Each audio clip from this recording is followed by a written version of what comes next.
വാതിലിൽ വന്നെത്തി നോക്കിയ വസന്ത പഞ്ചമി പെണ്ണിൻ വളക്കിലുക്കം കേട്ടുകോരി തരിച്ചു നിന്നു. തെന്നൽ തരിച്ചു നിന്നു.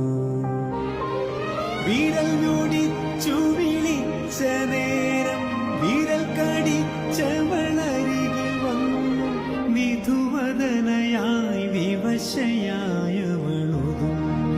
നിന്നു. നാണം കുണുങ്ങി നിന്നു. വാഗപ്പൂ മരം ചൂടും വാരിളം